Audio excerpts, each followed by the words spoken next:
나이 드는 것은 단순한 세력만은 아니네. 그것은 성장이야.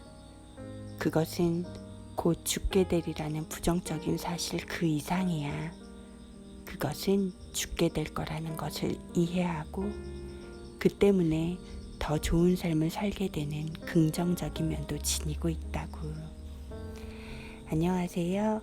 책 함께 읽기 10번째 시간, 모리와 함께한 화요일입니다. 이 책을 지은 미치 앨범은 방송가이자 칼럼니스트입니다. 미치 앨범은 모리라는 선생님을 만나게 됩니다. 모리라는 선생님은 옴기니 공경희 씨의 말을 빌어 소개하겠습니다. 여기 모리 스워츠라는 사회학과 교수가 있다. 사지를 쓰지 못하다가 결국 숨쉬기도 힘들어지는 루게릭병이라는 희귀한 병을 앓는 죽음을 앞둔 환자다.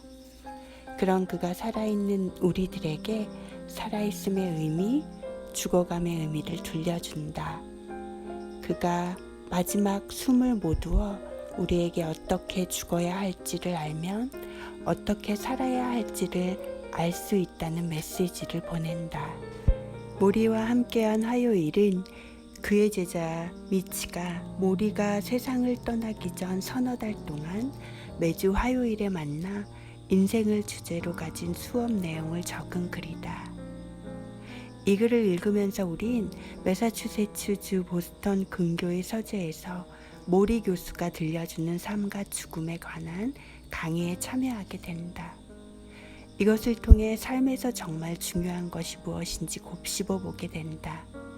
세상이 중요하다고 선전하는 무의미한 것들에 매달리는 대신 타인을 동정하고 공동체를 사랑하는 마음을 배우게 된다. 또 사는 것과 함께 나이 들어가는 것, 죽는 것을 소중히 여기는 마음도 배우게 된다.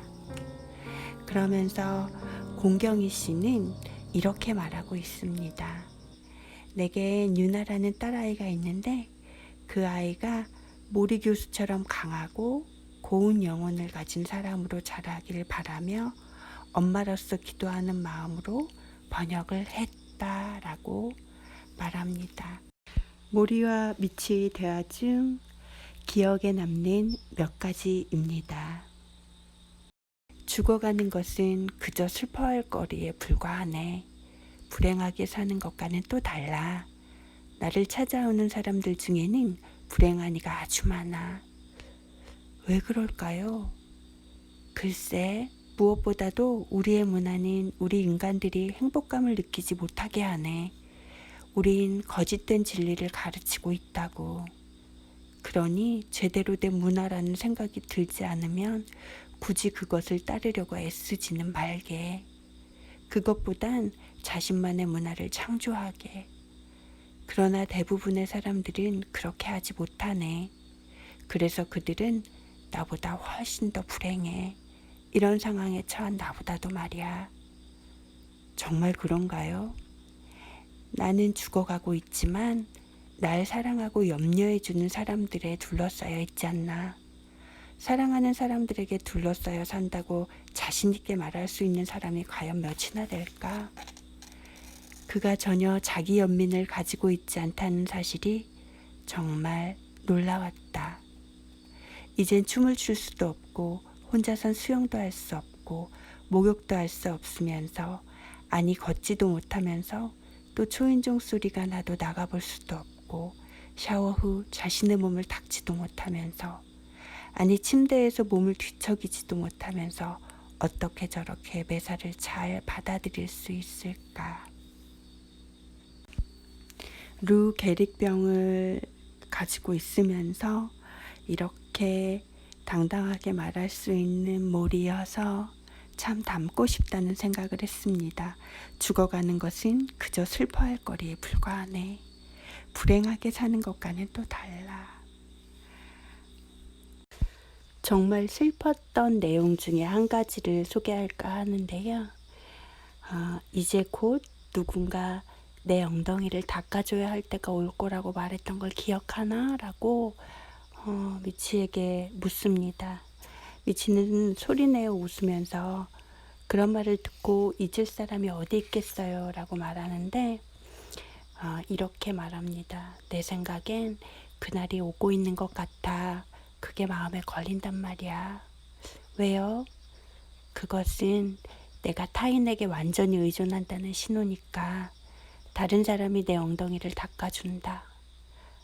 하지만 난 잘 해낼 거야. 그 과정을 즐기려고 노력할 거야. 즐겨요? 그래, 결국 한 번 더 얘기가 되는 거잖니. 상황을 독특한 시각으로 보시는군요.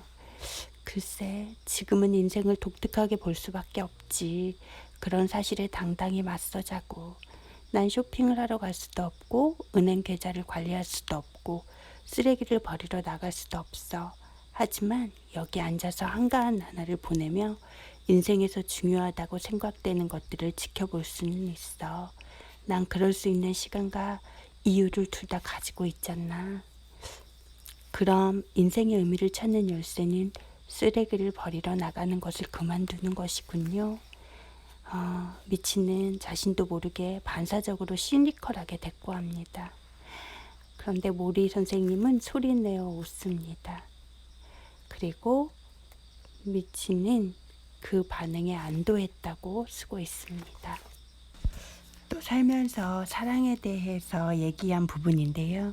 미치, 알지도 못하는 사람들이 마음에 걸리느냐고 물었지. 하지만 내가 이 병을 앓으며 배운 가장 큰 것을 말해줄까? 뭐죠? 사랑을 나눠주는 법과 사랑을 받아들이는 법을 배우는 것이 인생에서 가장 중요하다는 거야. 그의 목소리는 소근거리는 듯 낮아졌다. 사랑을 받아들이라고. 우리 모두는 난 사랑받을 만한 자격이 없어 라고 생각하지. 또 사랑을 받아들이면 너무 약한 사람이 될 거라고 생각하지. 하지만 레빈이란 현명한 사람이 제대로 지적했네. 사랑이야말로 유일하게 이성적인 행동이다라고 말이야. 라고 말하고 있습니다. 이 책에서는 젊은 시절 모리가 수업했던 감정 자극 강좌에 대해서도 얘기를 하는데, 두씩 짝을 져서 한 명이 믿고 넘어지면 또 한 짝이 잡아주는 그런 강좌였던 것 같습니다. 그 내용입니다. 봤지요? 이 학생은 눈을 감았어요. 그게 여러분과 다른 점이었어요.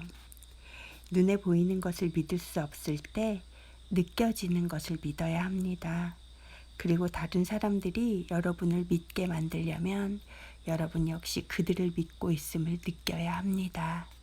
여러분이 어둠 속에 있을 때조차도 말입니다. 여러분이 뒤로 넘어지고 있을 때에도. 이런 말씀을 해주셨던 스승이 저에게도 존재합니다. 참 고마운 일입니다. 죽음에 대한 얘기를 좀 해볼까 합니다. 죽게 되리란 사실은 누구나 알지만 자기가 죽는다고는 아무도 믿지 않지. 만약 그렇게 믿는다면 우리는 다른 사람이 될 텐데. 미치 어떻게 죽어야 할지 배우게 되면 어떻게 살아야 할지도 배울 수 있다네. 이렇게 삶과 연결되어 있는 죽음에 대해 얘기하고 있고, 살면서 현재 자신의 인생에서 무엇이 좋고 진실하며 아름다운지 발견해야 되네. 뒤돌아보면 경쟁심만 생기지. 한데 나이는 경쟁할 만한 문제가 아니거든. 선생님은 숨을 내쉬고 눈을 내리깔았다. 마치 숨이 공중에 퍼지는 모습을 지켜보기라도 하는 것처럼. 사실 내 안에는 모든 나이가 다 있네. 난 3살이기도 하고 5살이기도 하고 37살이기도 하고 50살이기도 해. 그 세월들을 다 거쳐왔으니까. 그때가 어떤지 알지. 어린애가 되는 것이 적절할 때는 어린애인 게 즐거워. 또 현명한 노인이 되는 것이 적절할 때는 현명한 어른인 것이 기쁘네. 어떤 나이든 될 수 있다는 것을 생각해 보라고. 지금 이 나이에 이르기까지 모든 나이가 다 내 안에 있어. 이해가 되나? 나는 고개를 끄덕였다. 이런데 자네가 있는 그 자리가 어떻게 부러울 수 있겠나. 내가 다 거쳐온 시절인데. 다시 살게 돼도 같을 만큼 되돌아가지 않아도 될 만큼 원 없는 부끄럽지 않은 그런 삶을 살고 싶다는 생각을 합니다. 그리고 미치에게 앞만 보고 성공을 위해 달리던 그 젊은이에게 이렇게 말합니다. 미치, 만일 저 꼭대기에 있는 사람들에게 뽐내려고 애쓰는 중이라면 관두게. 어쨌든 그들은 자네를 멸시할 거야. 그리고 바닥에 있는 사람들에게 뽐내려 한다면 그것도 관두게. 그들은 자네를 질투하기만 할 테니까. 어느 계층에 속하느냐로는 해결이 되지 않아. 열린 마음만이 자네를 모든 사람 사이에서 동등하게 해줄 걸세. 그는 말을 멈추고 나를 바라보았다. 난 지금 죽어가고 있어, 맞지? 네. 내가 다른 사람의 고민을 듣는 일이 왜 그렇게 중요하다고 생각하나? 내 고통과 아픔만으로도 충분한 이 마당에? 물론 내 고통만으로도 충분하지. 하지만 타인에게 뭔가를 주는 것이야말로 내게 살아있다는 기분을 느끼게 해주지. 자동차나 집은 그런 느낌을 주지 않아. 거울에 비친 내 모습으로는 그런 느낌을 받지 못해. 내가 그들을 위해 시간을 할애할 때, 그들이 슬픈 감정을 느낀 후에 내 말을 듣고 미소 지을 때, 그럴 때의 느낌은 건강할 때의 느낌과 거의 비슷하네. 그렇군요. 마음속에서 우러나는 일들을 하라고. 그런 일들을 하게 되면 절대 실망하지 않아. 질투심이 생기지도 않고 다른 사람의 것을 탐내지도 않게 되지. 오히려 그들에게 베풀므로써 나에게 되돌아오는 것들에 압도당할 거야. 마음속에서 우러나는 일을 하며 살고 싶습니다. 모리 교수가 용서에 대한 얘기를 했는데요. 그 부분입니다. 우리가 용서해야 할 사람은 타인만이 아니라네. 미치, 우린 자신도 용서해야 해. 자신을 용서하게, 그리고 타인을 용서하게, 시간을 끌지 말게. 미치, 누구나 나처럼 그런 시간을 가질 수 있는 건 아니야. 누구나 다 이런 행운을 누리는 게 아니지. 루게릭병을 행운이라고 말할 수 있는 이 모리 교수가 정말 대단하다는 생각을 했습니다. 매주 화요일마다 14번을 만났는데 13번째 만남, 완벽한 하루 중에 일부입니다. 자네도 잘 알듯이 죽음은 전염되지 않아. 삶이 자연스러운 것처럼 죽음도 자연스럽다네. 그것은 우리가 맺은 계약의 일부라고. 우리 모두 찾는 게 바로 그거잖아. 죽어간다는 생각과 화해하는 것. 결국 우리가 궁극적으로 죽어가면서 평화로울 수 있다면 마침내 진짜 어려운 것을 할 수 있겠지. 그게 뭔데요? 살아가는 것과 화해하는 일. 죽는 것은 자연스러운 일이야. 우리가 죽음을 두고 소란을 떠는 것은 우리를 자연의 일부로 보지 않기 때문이지. 인간이 자연보다 위에 있다고 생각하니까. 그는 화분을 보며 싱긋 웃었다. 모든 것은 태어나고 죽는 거야. 선생님은 나를 바라보았다. 자네 그걸 인정하나? 네. 좋아, 이제 바로 여기에 분기점이 있네. 우리가 이 멋진 동식물과 어떻게 다른지 이 점에서 갈라져 나온다고.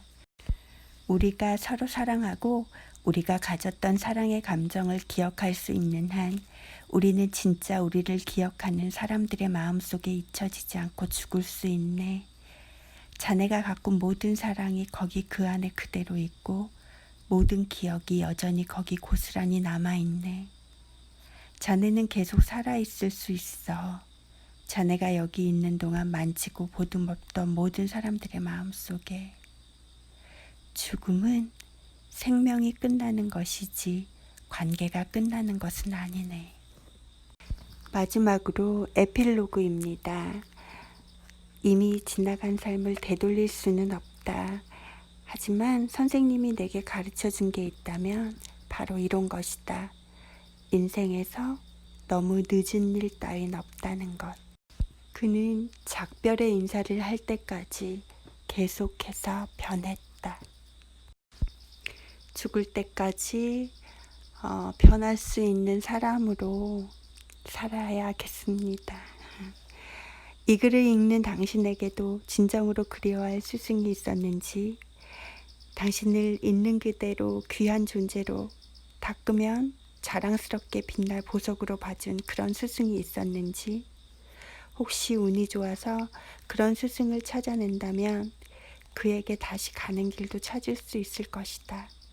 머릿속으로만 그럴 수도 있고 나처럼 선생님의 침대 곁으로 직접 찾아갈 수도 있을 것이다 라고 쓰고 있습니다. 마지막으로 이 책을 통틀어 가장 좋아하는 구절을 읽으며 마무리하겠습니다. 인생은 밀고 당김의 연속이네. 자넨 이것이 되고 싶지만 다른 것을 해야만 하지. 이런 것이 자네 마음을 상하게 하지만 상처받지 말아야 한다는 것을 자넨 너무나 잘 알아. 또 어떤 것들은 당연하게 받아들이네.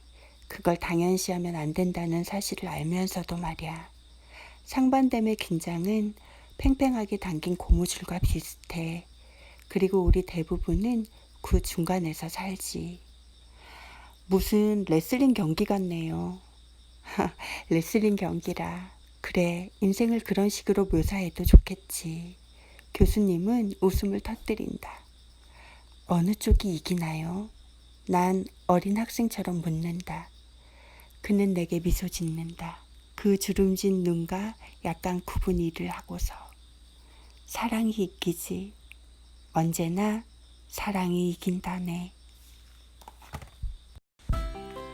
삶이 힘들어도 괜찮을 수 있는 이유는 사랑이 있기 때문이라는 생각을 해봅니다. 지금까지 한신희였습니다. 감사합니다.